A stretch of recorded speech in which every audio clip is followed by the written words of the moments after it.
Alors, chers collègues, chers étudiants, bonjour. Il me fait très plaisir de vous accueillir pour ce midi-conférence du cycle de conférences sur la recherche de la section de droit civil.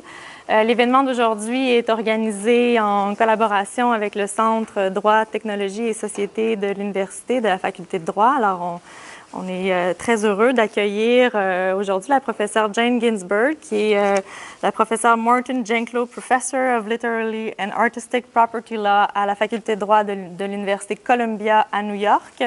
La professeure Ginsberg est détentrice d'un doctorat en droit de l'Université Paris II. C'est une spécialiste de propriété intellectuelle, de droit comparé, de droit international privé et aussi de méthodologie juridique. Elle est membre depuis 2011 de l'Académie britannique des sciences sociales et humanités. Elle est l'auteure de nombreux ouvrages et articles dans le domaine de la propriété intellectuelle et en particulier du droit d'auteur. On est très, très heureux de l'accueillir aujourd'hui parmi nous. Le titre de sa conférence, donc vous l'avez à l'écran, « La proto-propriété littéraire et artistique, privilèges pontificaux au 16e siècle ». Merci beaucoup, Madame Ginsberg, pour votre présence parmi nous. D'accord.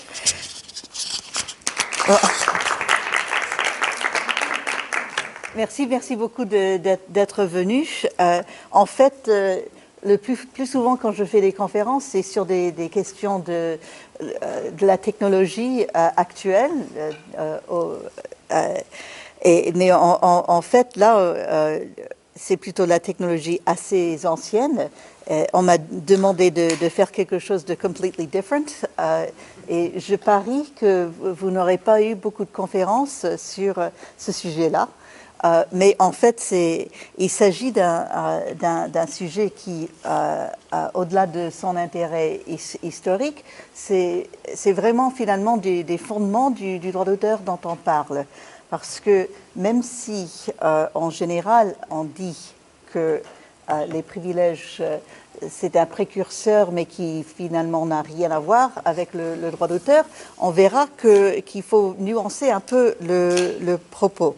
Donc, en premier lieu, j'ai posé la question « Qu'est-ce qu'on sait du système des privilèges ?» Alors, nous savons que c'était une réponse à l'invention de l'imprimerie, parce que pour attirer l'investissement dans cette nouvelle technologie, il fallait également sécuriser les imprimeurs, parce que sans une espèce de monopole sur leurs éditions, ils risquaient de les voir pirater aussitôt, ce qui aurait découragé l'essor de l'imprimerie. Et la ville de Venise, à la fin du XVe siècle, a eu l'idée d'attirer les imprimeurs qui étaient au début essentiellement allemands parce que l'imprimerie, les caractères amovibles, étaient inventés en Allemagne. Donc d'attirer les imprimeurs pour qu'ils s'établissent à Venise et pour que Venise devienne le centre de l'imprimerie. Ce qui en fait s'est passé au XVe et surtout au XVIe siècle. Le centre principal, du moins en Italie, même peut-être dans le monde, pour l'impression, l'édition de livres, c'était bien Venise. Et par la suite, en deuxième lieu, mais beaucoup plus bas, c'était Rome. Alors, Venise avait donc inventé le monopole en général de 10 ans sur l'impression des éditions, mais également sur les inventions en matière d'imprimerie. Par exemple, Aldo Manuzio a reçu un brevet ou un proto-brevet pour avoir inventé les caractères italiques. Également des brevets sur de nouveaux moyens de de construire la presse elle-même. Et en fait, les distinctions que nous faisons aujourd'hui entre invention d'une part et œuvre d'esprit d'autre part, ce sont des distinctions qui sont venues beaucoup plus tardivement. À l'époque, on confondait un peu les deux, parce que c'était d'une part des inventions, des créations, et d'autre part cette politique d'inciter à l'investissement et à la diffusion des inventions ou des œuvres de l'esprit en sécurisant ceux qui faisaient ces investissements et ces diffusions. Alors, c'est pour ça qu'on dit que les privilèges n'ont rien à voir avec les auteurs, parce que c'est une politique d'investissement, ce n'est pas vraiment une politique de création. Et que donc, il ne faut pas confondre le système de privilèges avec le droit d'auteur proprement dit. On dit que le vrai droit d'auteur naît en 1710 avec la Statute of Anne, donc la première loi, à investir systématiquement les auteurs du monopole.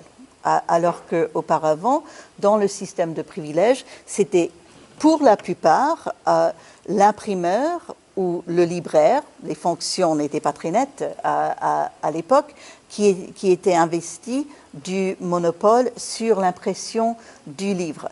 Il est vrai que certains auteurs recevaient des privilèges, mais dit-on que dans l'ensemble, c'est un système qui n'est pas axé sur la création, mais qui est axé sur la diffusion et bien entendu l'investissement.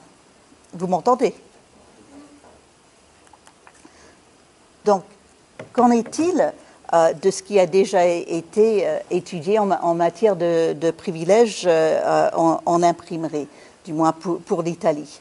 Alors, il y a eu deux études à la fin du XIXe siècle qui avaient recensé tous les privilèges à Venise depuis la fin ou la dernière partie du XVe siècle jusqu'en 1537. Et donc, beaucoup a été écrit à propos du système de privilèges à Venise.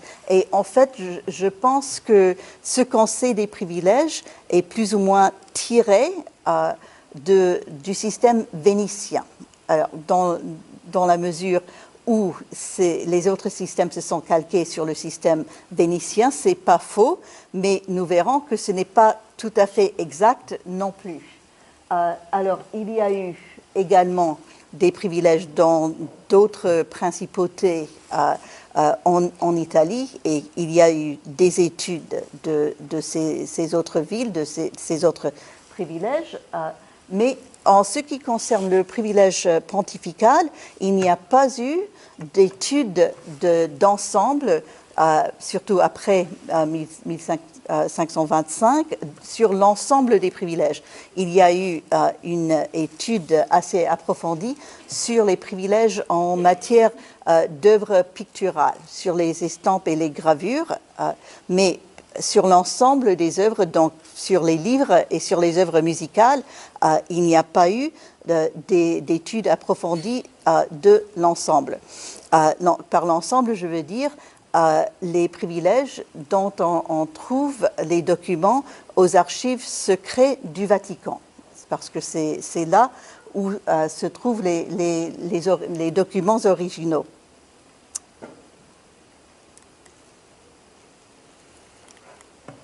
Alors, c'est l'étude que moi j'ai entreprise, de faire une étude d'ensemble des privilèges pontificaux aux archives du Vatican. J'ai choisi du pontificat de Léon X jusqu'à Clément VIII, donc ça va de 1520 jusqu'à 1605. J'ai cherché essentiellement aux archives du Vatican, mais également aux archives Plantin-Moretus à Anvers, parce que Christophe Plantin et Jan Moretus, son successeur, ont reçu beaucoup de privilèges pontificaux, et il y avait notamment des documents sur la comptabilité et également sur des litiges, des controverses, lorsque un privilège n'était pas respecté. Je ne vais pas vous parler aujourd'hui, ou du moins pas au départ, peut-être s'il y a pendant les débats après, on en parlera, mais je n'ai pas prévu de parler des litiges, je parle plutôt de l'octroi du privilège.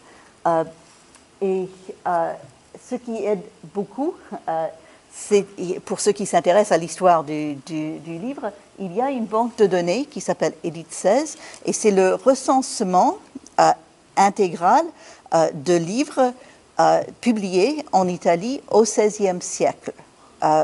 Et en fait, malheureusement, ce n'est pas un recensement des privilèges. Ça n'indique même pas systématiquement si tel et tel livre aura reçu un privilège. Mais lorsque je réussissais à localiser un privilège, ce que je voulais savoir par la suite, c'était si le livre, en fait, a été publié.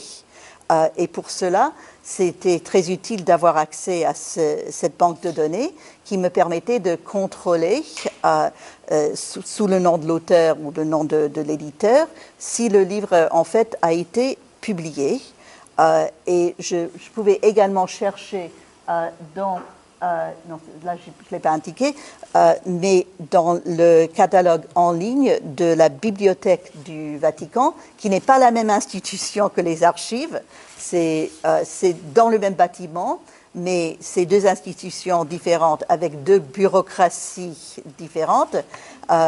Et il faut dire que pour la numérisation, la bibliothèque est beaucoup plus en avant par rapport aux archives. Ils ont donc numérisé leur catalogue, ce qui permettait non seulement de voir si le livre existait dans leur fonds bibliothécaire, mais puisque c'était littéralement la porte à côté, on peut aller des archives, on traverse la cour, on entre à la bibliothèque et on peut consulter le livre.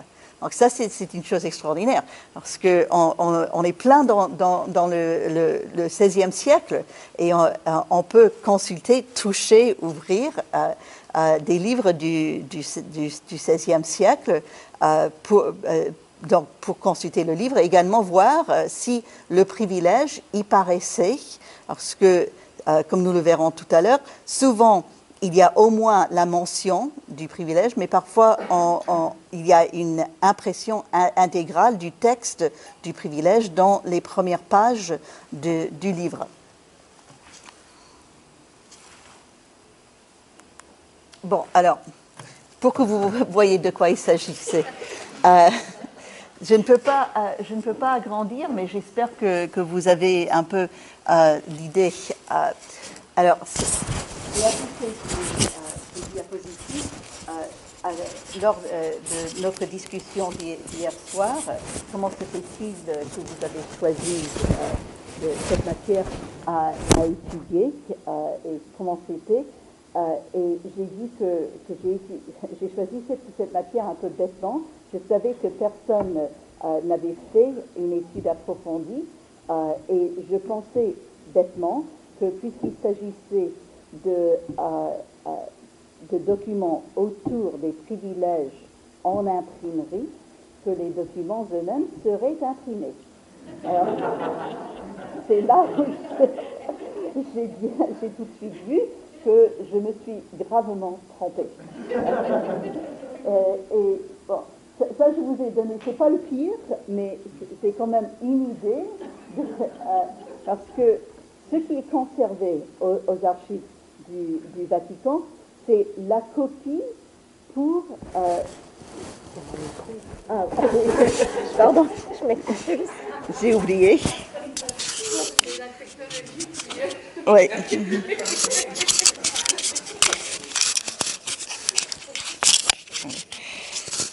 Ça marche? Ok. Pardon, je m'échauffe à la tâche. Donc, les documents en question sont les documents qui ont été gardés pour les archives des secrétaires pontificaux. Le privilège tel qu'il était envoyé au demandeur, à l'imprimeur ou à l'auteur, et c'est très beau. Ça, c'est la copie officielle, très lisible, mais la copie for the files, c'est c'est ça. Et donc, c'est beaucoup moins facilement lisible. Et parfois, c'est vraiment sur des brins de papier collés. Il y en a qui sont collés sur d'autres. Et du moins, dans la première partie du XVIe siècle. Après, les autres documents que nous verrons sont beaucoup plus abordables. Mais ça c'est pour vous donner une idée. D'abord, l'écriture, c'est pas évident. Et bon, malheureusement, souvent, il y a des problèmes de conservation du papier parce qu'il s'avère que l'encre dont on se servait à l'époque avait beaucoup de fer, et le fer a tendance à brûler le papier. Donc souvent, vous voyez ces taches marron, ça c'est l'effet chimique de l'encre sur le papier. Alors ce document que je suppose que vous aurez quelque mal à lire, en fait, c'est un privilège, mais c'est un privilège pour une invention. Qui n'a rien à voir avec l'imprimerie, c'est une invention, une méthode pour extraire de l'eau des marais. Il y a eu pas mal, apparemment, au XVIe siècle, beaucoup d'inventions à propos de l'assèchement des champs, et ça, c'en était une. Mais je vous l'ai donné pour la présentation visuelle. Là, en revanche, ça c'est bel et bien un privilège sur un livre. Je vous l'ai donné également pour que vous voyez combien c'était pas évident de travailler avec ces documents. Mais celui-là c'est particulièrement intéressant parce que c'est un privilège octroyé aux héritiers de Ludovico Ariosto pour l'Orlando Furioso, donc pour un chef-d'œuvre de la littérature italienne du XVIe siècle. Et c'est intéressant parce que non seulement Ariosto a obtenu un privilège, mais également Tasso pour Gerusalemme Liberata. Donc les deux monuments de la littérature italienne du XVIe siècle, les auteurs, en l'occurrence les héritiers, ont obtenu des privilèges. Alors, processus, comment est-ce qu'on obtient un privilège? Et c'est important de savoir qu'en fait, il s'agissait de deux étapes. Aucun livre ne pouvait être publié sans l'aval des autorités de la censure. À Rome, c'était le maître du palais sacré, il maestro del palazzo, del Sacro Palazzo, et à Venise, c'était le Sénat. Donc, il y avait d'abord, et c'était vrai en France aussi, si vous regardez les livres anciens français, il y a la mention avec approbation et privilège. Donc, première étape, l'approbation, ça vaut permission d'éditer, d'imprimer, de diffuser le livre. Et ensuite, privilège. Alors, ce n'est pas tous les auteurs ou tous les éditeurs qui obtenaient des privilèges. J'ai essayé de calculer vaguement quel pourcentage ce serait été, et j'ai à partir des recensements de la production intégrale de certains éditeurs, imprimeurs, j'ai pu comparer le nombre de livres total avec le nombre de privilèges octroyés, et je dirais que peut-être 25 à 30% des livres imprimés recevaient des privilèges. Et cela sans doute parce que c'était pas gratuit. Un privilège coûtait pouvait coûter dans les 30 ducats qui valaient, je vous montrerai un document du musée Plantin-Moretus où justement on voit sur le registre combien il a payé pour le privilège, et ça correspondait au salaire, à 3 mois de salaire d'un artisan imprimeur. Donc, c'était quand même un investissement d'obtenir un privilège. Pour obtenir le privilège, donc, une fois qu'on avait l'aval des censeurs, on allait vers une autre bureaucratie, le cardinal secrétaire des brevi, des lettres, et souvent,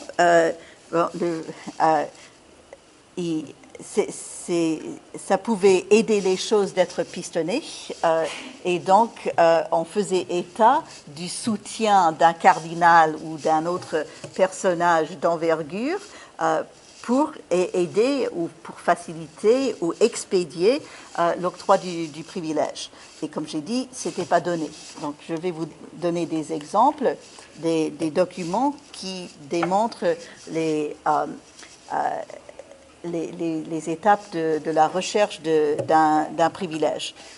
Donc ici, c'est un auteur qui demande un privilège et qui dit que l'œuvre qu'il a écrite a été écrite à la demande de l'ambassadrice de l'Espagne.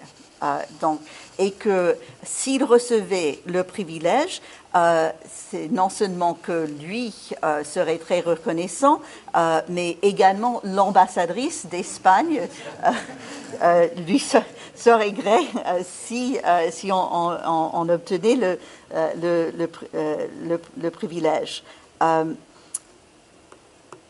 Souvent, on voulait souligner pour le piston, non seulement on pouvait invoquer l'appui d'un personnage important, mais là, en l'occurrence, c'est un petit billet qui accompagnait la requête, qui a été écrit par un cardinal qui dit que le livre, c'est un auteur qui demande un privilège sur un livre sur l'année de la jubilée, parce que ce document date de 1599, donc la jubilée de 1600, et le cardinal, qui n'est pas n'importe qui, parce que c'est le cardinal Roberto Bellarmino il est canonisé par la suite, donc c'était quelqu'un d'important, et il dit qu'il a lu le livre, ou presque tout, et qu'il estime que c'est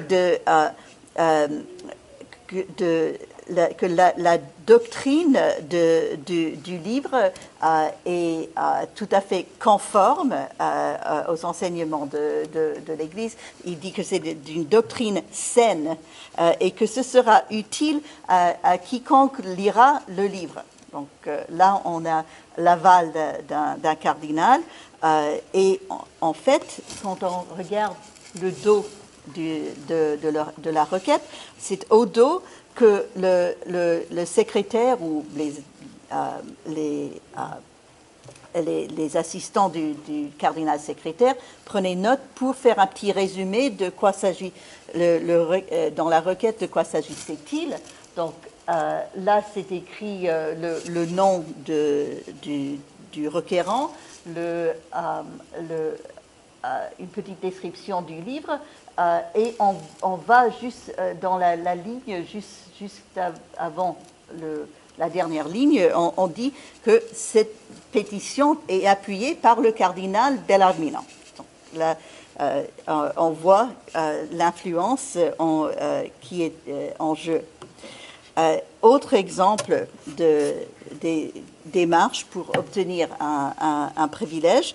Alors ça, c'est un autre auteurs. Vous voyez, ça, ce sont tous des auteurs qui sont demandeurs, du moins pour l'instant, dans les documents que je vous montre. Et là, c'est un jésuite qui a écrit un livre sur le miracle de Loreto. Vous savez, c'est la maison de la Vierge qui aurait été transportée par miracle de la Terre Sainte jusqu'au sud de l'Italie, où cette maison a atterri dans le sud de l'Italie. Vous avez vu le film le Wizard of Oz? Ouais. Et il y a la maison qui part dans l'ouragan et atterri à Az. Bon, alors la maison j'espère que je ne commets pas de blasphème, mais bon, la maison de la Vierge qui serait partie de la Terre Sainte et atterri en Italie. Alors aujourd'hui, nous rigolons que c'est complètement invraisemblable. Mais à l'époque, il y avait une vraie culte voué au miracle de Loreto. Et en fait, même des personnalités aussi rigoureuses et scientifiques que Galiléo y croyaient. Il faisait un pèlerinage à Loreto pour voir la maison de la Vierge. Et en fait, il y avait beaucoup de livres à l'époque écrits sur le miracle de Loreto. Et je pense que c'est en train de tomber. Et donc là, il s'agit d'un de ces livres écrit par un jésuite. Et il a eu quelques mal à faire passer ou à présenter sa requête, parce qu'il dit je suis allé 7 fois chez vous, il s'adresse au cardinal, pour vous présenter en personne, comme vous me l'avez demandé, mon livre, l'histoire de Loreto, mais jamais je n'ai réussi à vous parler.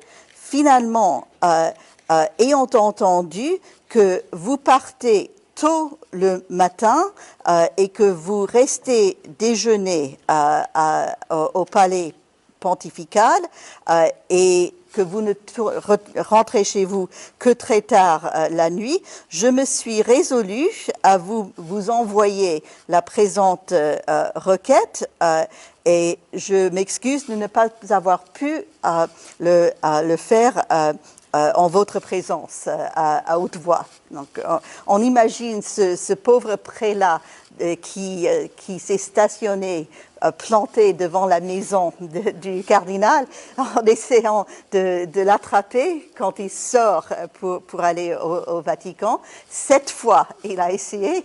Bon, finalement, il renonce.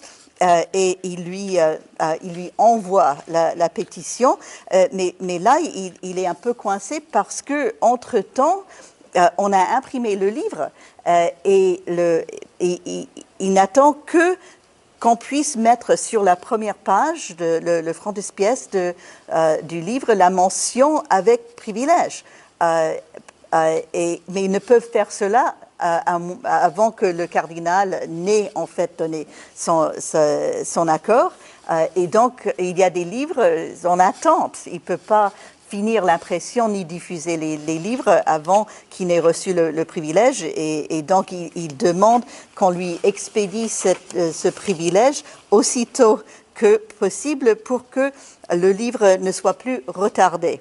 Donc, ça commence à donner une vision humaine de ce monde des droits exclusifs sur les livres. Dernier exemple du problème de l'octroi, d'obtenir un privilège. Ça, c'est en espagnol, enfin, on est mélange d'espagnol et italien, l'autre était en italien. C'est le neveu d'un grand docteur de droit canonique qui s'appelait, il était connu sous le nom de docteur Navarre, ou bien son vrai nom c'était Martín de Azpilicueta. Et à sa mort, c'est son neveu qui demande un privilège, mais apparemment il y a un conflit entre cardinaux. Parce que il dit qu'il y a un cardinal qui s'est décidé à rendre difficile la négociation du privilège. Donc là, il y a une référence au prix du privilège. Jamais dans les documents au Vatican, je n'ai trouvé le prix. Mais apparemment, on sait que c'était un prix important. Et il dit qu'il demande au cardinal auquel il écrit qu'il s'approche de l'autre cardinal pour qu'il s'arrête de rendre difficile l'obtention du privilège. Alors, on ne sait pas pourquoi les deux cardinaux s'affrontent, mais apparemment, il y a un problème et notre pauvre requérant se trouve au milieu de ce conflit entre cardinaux. Alors, ça, c'est un extrait du registre au musée Plantin-Moretus qui montre ce qu'il a payé. Le pointeur. OK. Là, si vous voyez, ça c'est Propri Privilegis des Biblis j'arrive pas à lire le reste, mais en fait, 62 florins qui correspondaient à plus ou moins à 30 du cas. Plantin avait reçu le monopole pour les Pays-Bas de l'impression de la Bible refaite après le concile de Trente. On dit 30 30 et en fait, c'était une très belle époque pour l'impression des œuvres que j'appelle tridentines, parce qu'on a refait la Bible, on a refait la chronologie, on a refait les missiles, on a refait beaucoup de documents pour qu'ils soient uniformes partout la chrétienté, et des imprimeurs par secteur demandaient des droits exclusifs pour leur territoire géographique. Et Plantin avait reçu le monopole pour les Pays-Bas. Mais pour l'obtenir, en fait, c'était Moretus, son beau-fils et successeur. Et là, il a payé. Est-ce que c'est indiqué? Ça, on ne voit pas très bien là, mais ouais, juste là. Il a payé un parent, Peter Brass, qui avait des entrées au Vatican, et on lui a confié une somme importante pour qu'il négocie le privilège, pour que le Plantin ou la maison Plantin ait le monopole sur l'impression des Bibles et des autres documents tridentins. Et là, finalement, en ce qui concerne le paiement, là, ça c'est en latin. Le requérant, c'était un flamand qui était prélat à l'église allemande, l'église allemande recouvrant également les flamands et les néerlandais. Et il dit dans sa requête qu'il est très embêté, il est sidéré parce qu'il avait il avait fait une traduction des œuvres de saint Éphrem de Syrie, donc du syriaque, je suppose, vers le latin, à la demande du pape lui-même, et qu'il avait compris qu'il n'aurait pas de droit à payer pour avoir ce privilège. Et maintenant, on lui demande de payer. Et il est très, très embêté et même furieux par cette demande qu'on lui fasse payer. Et il dit que si on ne lui donne pas raison et l'exemple des frais pour obtenir le privilège, il s'arrêtera Et il va abandonner le projet dans son intégralité parce qu'il est tellement embêté par la demande qu'il fait les droits, alors que c'était le pape qui lui avait demandé de faire cet ouvrage. Alors, pour en savoir un peu plus sur les requêtes, bien sûr, pour la plupart, ça venait de Rome et des États pontificaux, parce que ça, c'était le territoire contrôlé de façon séculaire de la papauté, même si la papauté prétendait avoir un contrôle beaucoup plus étendu. Et donc, on voit parfois dans les privilèges que le privilège s'étend non seulement aux États pontificaux, mais à l'Italie ou même à toutes les terres de la Sainte Église romaine. Et du fait, c'était la première forme de protection internationale, si on peut dire, du droit d'auteur, parce qu'en général, un privilège, c'est territorial. Le roi de France concédait des privilèges pour la France, le roi d'Espagne pour l'Espagne, le duc de Florence pour Florence. Mais là, le pape, ça n'arrête pas de tomber, le pape prétendait pouvoir octroyer des privilèges pour toute la chrétienté, d'où les demandes qui provenaient de toute la chrétienté, dont non seulement Italie et Venise, parce que souvent les éditeurs vénitiens avaient des établissements. Il y a un problème? Je peux le mettre sur le... D'accord. Comme ça? Oui. Ok. Avaient des établissements à Rome aussi. Souvent, c'était des affaires de famille.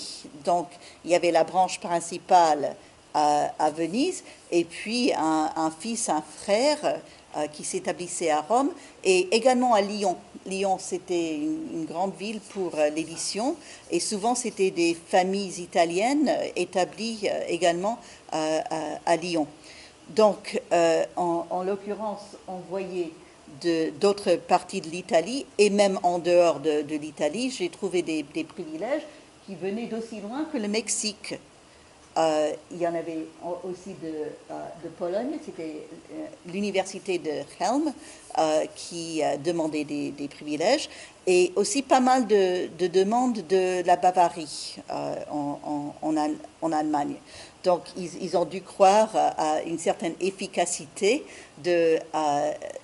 du privilège pontifical, même si le pape n'avait ses forces, il n'avait qu'un pouvoir contraignant dans le sens du contrôle au-delà du contrôle spirituel que dans les États pontificaux. Et en fait, souvent, les privilèges, quand ils octroient un droit exclusif sur un étendue plus important que les États pontificaux, font appel à la branche séculaire pour aider à faire respecter le privilège. Et alors, qui demandait les privilèges? Et c'est là où j'ai trouvé, où je suis amenée à beaucoup nuancer ce qu'on dit d'habitude des privilèges. Au départ, je vous ai dit qu'on dit que les privilèges, c'est uniquement pour les imprimeurs parce que c'est un droit non sur la création, mais sur la diffusion et l'investissement. Alors que les fonds du Vatican révèlent que plus que la moitié des privilèges ont été octroyés aux auteurs. Et nous verrons quels sont les motifs de l'octroi des privilèges, mais je pense que, du moins pour le privilège à Rome, qu'il faut nuancer le propos et dire que ça reconnaît plus que l'investissement et la diffusion, comme nous verrons.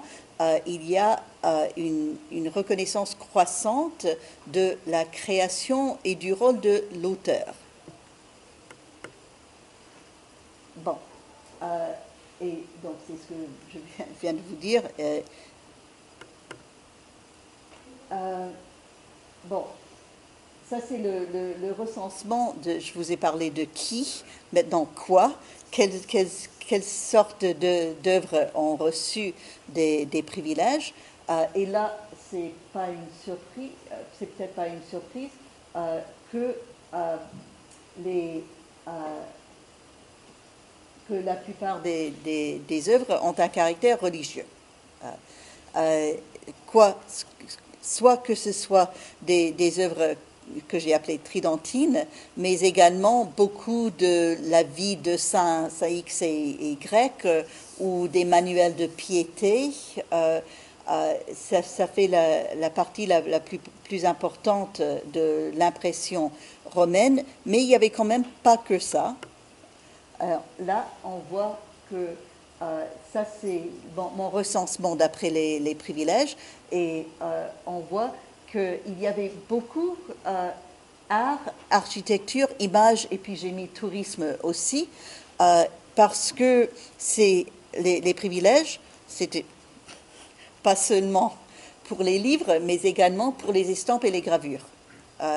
Et donc, c'était également l'essor de la gravure, et cela combiné avec les années de jubilé, les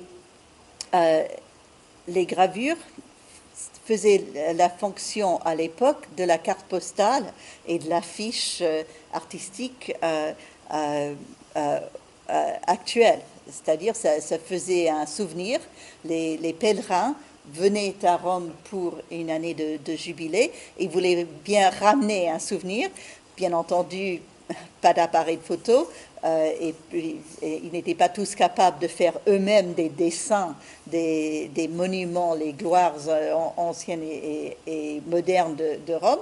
Donc, il y avait énormément de gravures qui destinaient aux visiteurs aussi bien que des guides de Rome. C'est pour ça que j'ai mis tourisme. C'était des livres avec illustration souvent qui étaient destinés aux visiteurs. Donc, je pense que ça explique une partie de cette édition à caractère non religieux, aussi bien que des éditions à caractère pédagogique, que ce soit histoire, géographie, éducation comme grammaire, parce que c'est également l'époque des jésuites, et les jésuites fondent beaucoup d'écoles et créent des textes, non seulement les textes à caractère religieux, mais des textes à caractère d'instruction. Et c'est très souvent des prélats, comme le pauvre avec sa biographie, enfin, son livre sur les miracles de Loreto, qui ont demandé des privilèges. Alors, quand on payait son privilège, qu'est-ce qu'on obtenait? D'abord, l'étendue territoriale, on en a parlé, la possibilité, au moins en théorie, d'avoir un monopole sur toutes les terres, au moins catholiques. Ensuite, la durée, c'était en général de 10 ans, mais renouvelable. Et j'ai trouvé des pétitions pour un renouvellement du privilège. Il faut dire que nos notions de domaine public n'étaient vraiment pas très courantes à l'époque, parce que souvent, il s'agissait surtout dans la première partie du XVe siècle, de faire des rééditions des œuvres de l'Antiquité gréco-romaine et de demander un privilège sur la nouvelle édition. Et ce n'est pas toujours clair qu'il s'agisse d'un privilège juste seulement sur la valeur ajoutée par l'éditeur, qui avait employé des scientifiques, enfin des studieux pour corriger le texte, parce que un apport très important de l'édition, surtout vénitienne, c'était de redécouvrir et puis de créer des éditions critiques. Parce que souvent, il y avait des éditions, si il y avait des textes anciens, souvent ça nous arrivait, ça leur arrivait dans un état assez corrompu. Donc, pour établir le texte dans sa pureté, les éditeurs souvent employaient les studieux pour créer des textes fiables et ils obtenaient les privilèges là-dessus. Dans notre optique, on dirait que le droit d'auteur porte juste sur l'apport de l'éditeur ou l'apport de celui qui a créé l'édition, pas sur le texte ancien lui-même. C'est moins sûr qu'au départ qu'ils aient fait la part entre l'œuvre de base et l'apport de l'éditeur. Plus tard, je pense qu'on a commencé à faire la part entre l'œuvre de base et l'œuvre dérivée. Mais je pense qu'au départ, c'était peut-être un peu plus flou. Ensuite, quels étaient les droits exclusifs? Et ça c'est le trio que nous retrouvons même dans les premières lois sur le droit d'auteur proprement dit, à savoir le droit de reproduction. Donc, personne ne peut reproduire l'œuvre qui bénéficie d'un privilège. On ne peut pas vendre les livres sans l'accord, donc on ne peut pas imprimer, on ne peut pas vendre, et surtout, on ne peut pas faire importer sur le territoire concerné les livres imprimés en dehors du territoire. Et ça, c'était très important, parce que surtout en Italie, où nous avons, d'accord, au milieu les États pontificaux, mais vous avez Venise dans le nord-est, vous avez Milan, vous avez Florence, vous avez le royaume de Naples, vous avez beaucoup de principautés qui sont habilitées à protéger ou ne pas protéger dans leur territoire. Donc c'était tout à fait prévisible qu'un livre soit imprimé à Venise et qu'on essaie de l'importer à Rome pour concurrencer l'édition romaine. Donc c'était très important de pouvoir sécuriser le territoire en interdisant non seulement l'impression et la vente, mais l'importation de livres, même si imprimés licitement en dehors du territoire. Et dernier point très important, il faut ajouter à ce trio impression, vente et importation le droit sur les adaptations, les modifications de l'œuvre, ce qu'on appelle aujourd'hui, du moins en droit américain, le droit sur les œuvres dérivées. Et ça c'est important parce que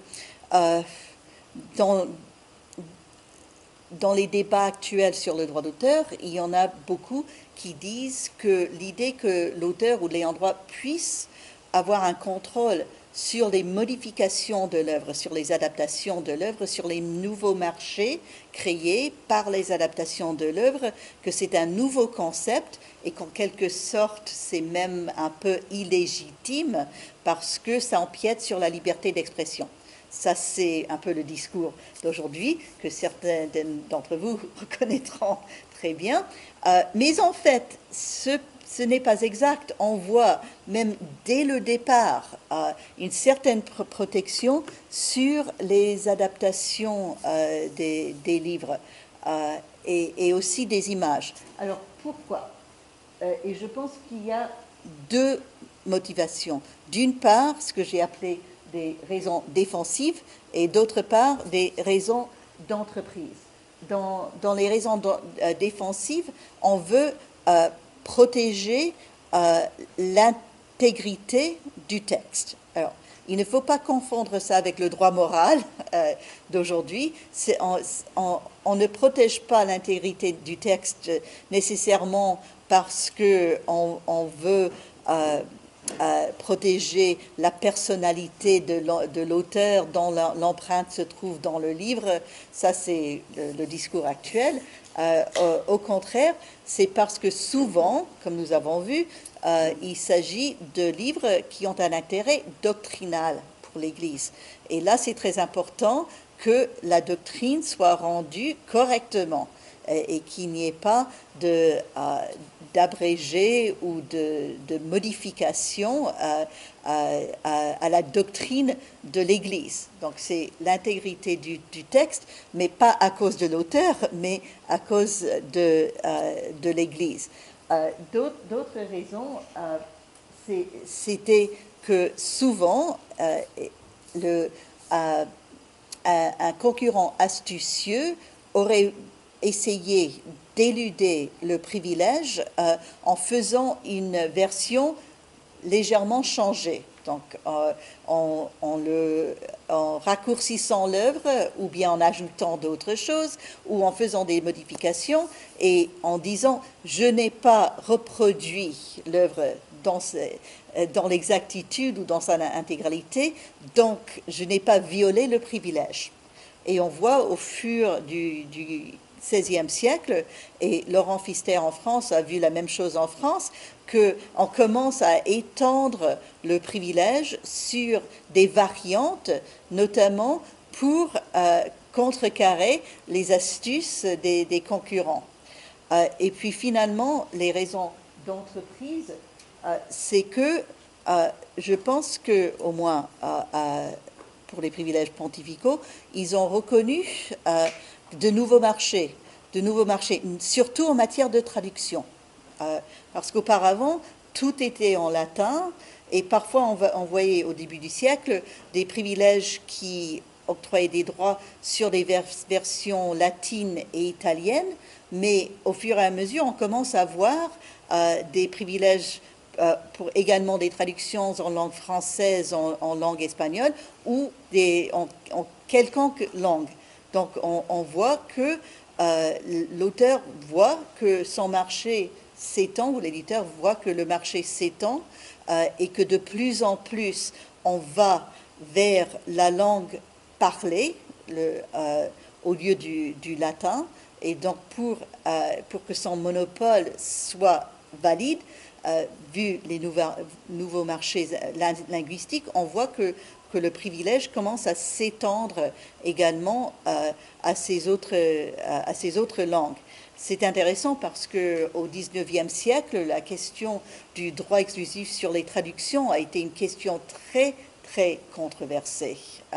Donc c'est intéressant que dès le départ, on a reconnu l'importance de la traduction. Et finalement, pour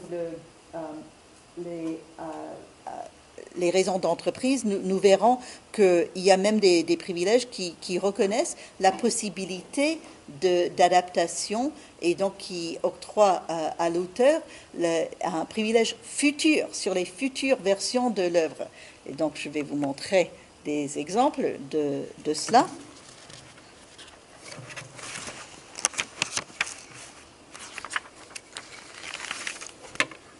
Alors ça c'est le...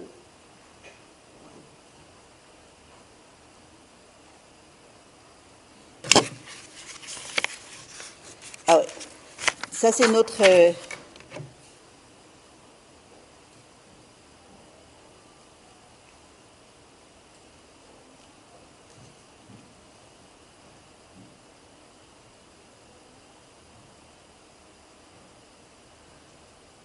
Je cherche la phrase.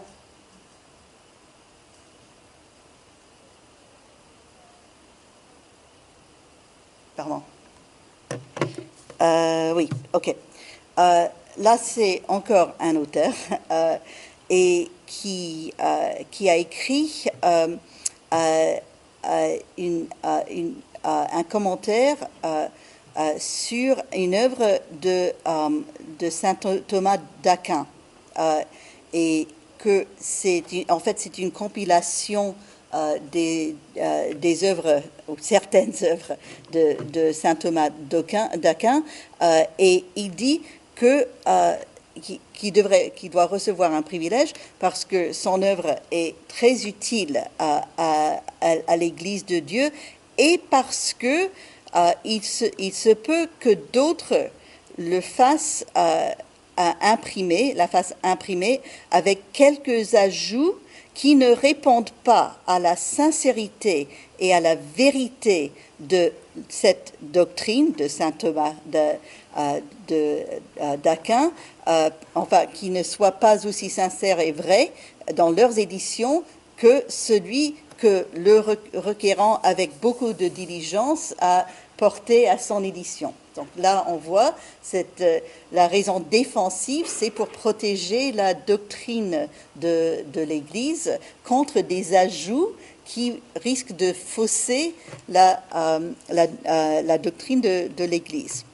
Et là, on voit la même idée. Là, nous retrouvons notre cher Gérard Voss, dont le nom est latinisé Gerardus Volsius. C'est celui qui s'indignait parce qu'on lui demandait de payer pour son privilège. Et là, c'est la requête originelle où il demande un privilège. Apparemment, autre-temps, on lui a dit, bon d'accord, mais il faut payer. Et la deuxième requête que je vous ai montrée, où il s'indigne contre l'idée de devoir payer. Mais dans sa première requête, il justifie la requête notamment, la phrase se trouve là, à partir de là, où il dit que si quelqu'un d'autre pouvait publier sa traduction de Saint Éphrem, il se pourrait que, soit par négligence ou par malveillance ou autre prétexte, son œuvre soit déformée avec des erreurs ou autrement changée ou corrompue ou même dépravée par des adjonctions ou des suppressions. Donc là encore, on voit l'utilité, du moins prétendue, du privilège pour garder l'intégrité du livre contre des changements qui puissent fausser le livre. Là, par contre, nous avons un exemple de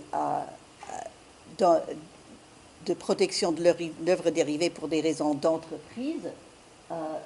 Ça, c'est le privilège qui a été octroyé à Antonio Tempesta, que nous verrons tout à l'heure. Et dans le privilège, il est dit que il aura non seulement le droit exclusif sur son grand plan de la ville de Rome. Alors là, c'est une œuvre picturale. Je ne sais pas si vous connaissez le plan de Rome de Tempesta, qu'il a publié pour la première fois en 1593. C'est énorme, c'est fantastique. Il y a beaucoup de plans de la ville qui ont été inspirés de ce plan, qui a connu plusieurs éditions. Dans sa requête, il a demandé qu'il ait non seulement le droit exclusif sur son plan de la ville de Rome, mais également des plans qu'il ferait pour d'autres villes à l'avenir.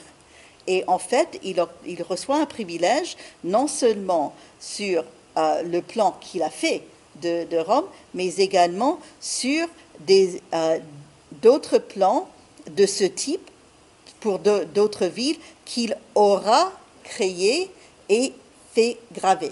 Donc là, on voit, c'est une notion d'œuvre dérivée encore plus large que la notion actuelle de l'œuvre dérivée, parce qu'en fait, ce que ça veut dire, c'est pas ce n'est pas une modification du plan qu'il a fait, mais que c'est d'autres plans qu'il aura fait de la même manière. Donc c'est c'est presque un brevet sur sa méthode de faire un plan.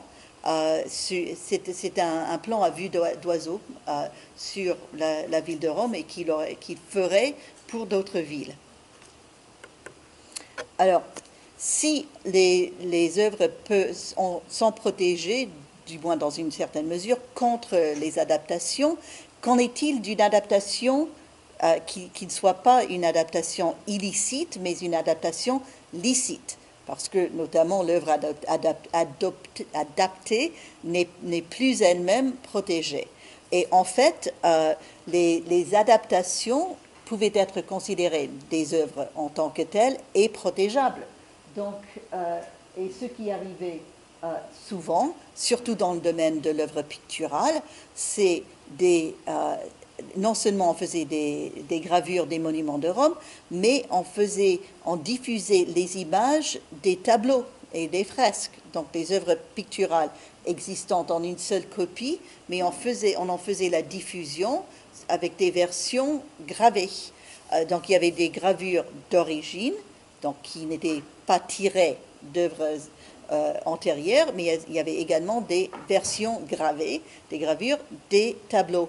Et en fait, ça c'est un privilège qui a été octroyé à une femme, à Diana Mantuana, qui était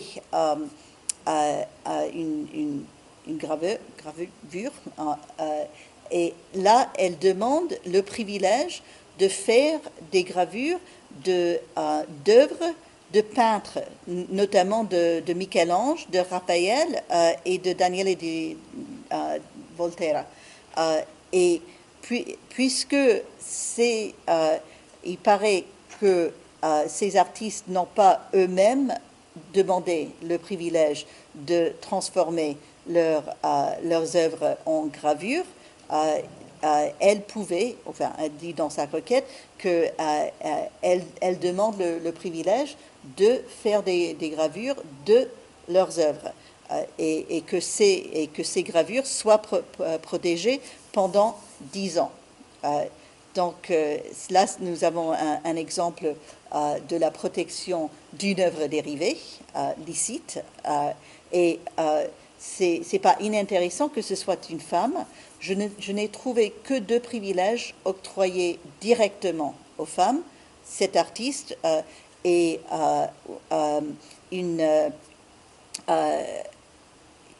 la gérante, dirais-je, de la branche lyonnaise de la famille Giunta, qui était une très grande famille d'imprimeurs en Italie.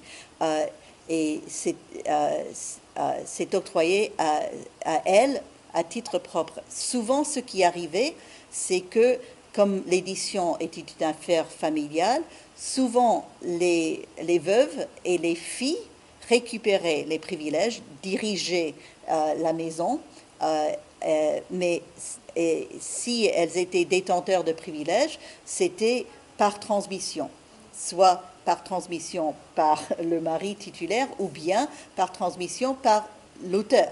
Parce que même si l'auteur obtenait un privilège, souvent il le transmettait à l'éditeur et l'éditeur pouvait être le père de famille, mais il arrivait assez souvent que ça a été la mère de famille. Alors, ce qui m'amène aux formalités. Si on reçoit un privilège, c'était pour prouver qu'on est titulaire du privilège. Souvent, on imprimait dans le livre à la première page que c'était con privilegio, ou bien on reproduisait l'intégralité du texte du privilège dans le livre. Et il y a des privilèges qui disent qu'il faut imprimer l'intégralité du privilège dans le texte, parce que cela servira de preuve de l'existence du monopole. Il y avait en fait 2 moyens de prouver, soit d'imprimer l'intégralité dans le livre, ou bien il fallait inscrire le privilège avec un notaire. Et le notaire également avait une autre fonction, à savoir toute transmission, tout transfert de privilèges devait se faire par écrit signé Donc ça, on le connaît très bien en droit d'auteur actuel, ça remonte à très loin. Et en général, le contrat de transfert était inscrit également chez le notaire.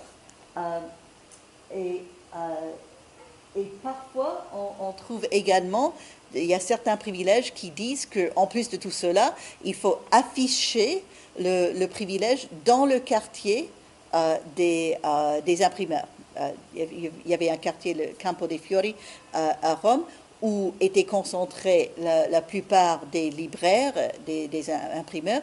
Et donc, pour que personne ne puisse prétendre à l'ignorance du privilège, non seulement en imprimé dans le livre, mais en affiché dans le quartier. Alors là, vous avez des exemples. Alors ça, c'est le Saint-Éphrem, donc notre Voss, que nous avons déjà vu 2 fois. Ça, c'est le livre qu'il a sorti. On voit là que c'est par le révérend docteur Gérard Voss.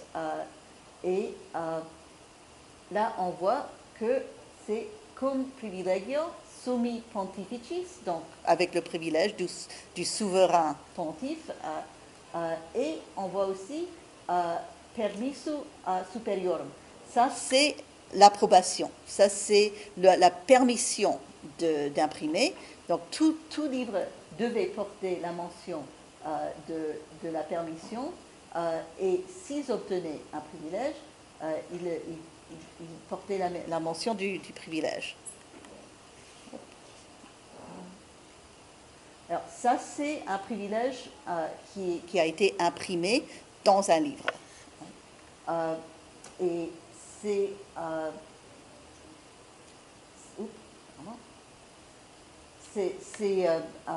des œuvres de Pietro Bembo, qui était un grand littéraire vénitien, même si ça c'est une édition romaine, mais publié par un de ses éditeurs qui avait des branches vénitiennes et romaines. Donc on voit l'intégralité du privilège. Et en plus, on voit que souvent, si on se doutait de l'efficacité territoriale du privilège pontifical, c'est-à-dire que comme il fallait appeler à la branche séculaire pour appuyer le privilège, parfois ça ne marchait pas très bien. C'est vrai qu'il y avait une sanction automatique, l'excommunion, mais au XVIe siècle, ça n'avait peut-être pas la même efficacité qu'au Moyen-Âge.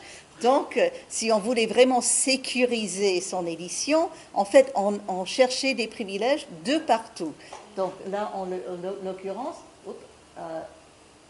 on a cherché également le Charles Quint, le Saint-Royaume Empire, l'Empire romain, et Henri II de France, aussi bien que le duc de Florence, de Ferrare, de Mantoue, le signor Cosimo de Medici, il signor Ercole d'Este, il signor Francesco Gonzaga. Ça, c'est pas les œuvres de Bembo, ça c'est un autre privilège. Là, ça c'était sur un livre de grammaire latin, mais écrit pour les Italiens. Et c'est l'auteur, il est quand même... il veut une efficacité totale pour son œuvre. Donc, il indique qui sont ceux qui ont octroyé des privilèges. Et à la fin, il dit et per maggior chiarezza degli impressori, donc pour que les autres éditeurs le comprennent très clairement, et également les libraires étrangers et lointaines, afin que chacun, qu'il n'ait aucune excuse, les 2 privilèges suivants sont reproduits dans leur intégralité. Alors, il n'y a pas que ça, donc, je pense que j'en ai raté un.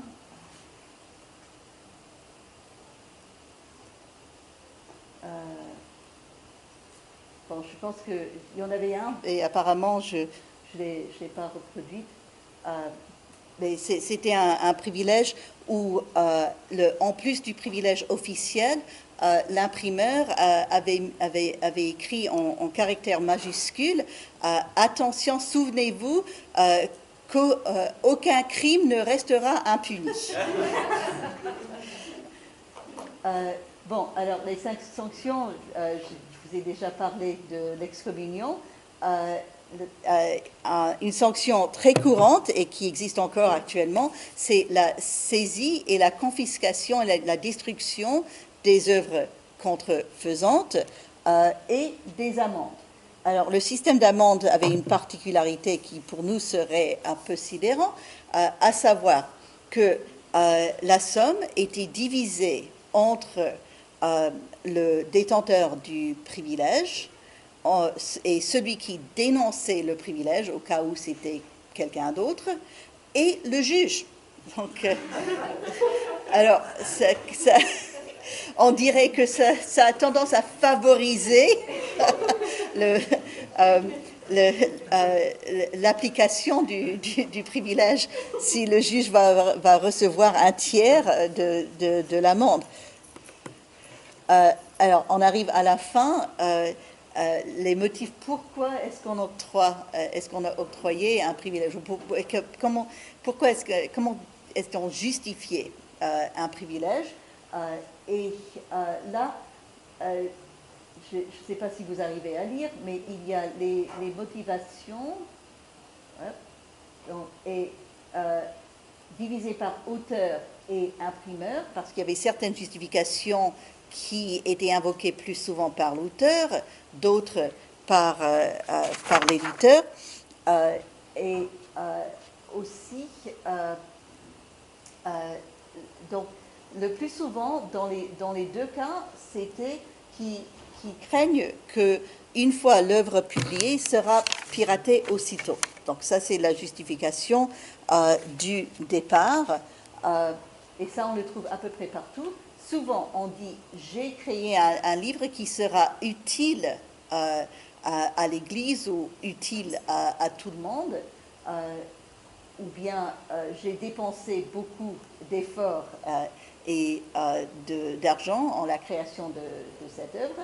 On avait déjà vu la question de la fidélité du texte, mais là on commence à voir des motifs qui relèvent de l'acte de création, à savoir j'ai créé quelque chose de nouveau. Et on voit dans la même notion, enfin dans notion similaire, on commence à évoquer l'honneur de l'auteur et aussi la notion d'incitation à la création. Ça, ce sont des raisonnements que nous reconnaissons encore aujourd'hui. Je vais terminer avec 2 exemples.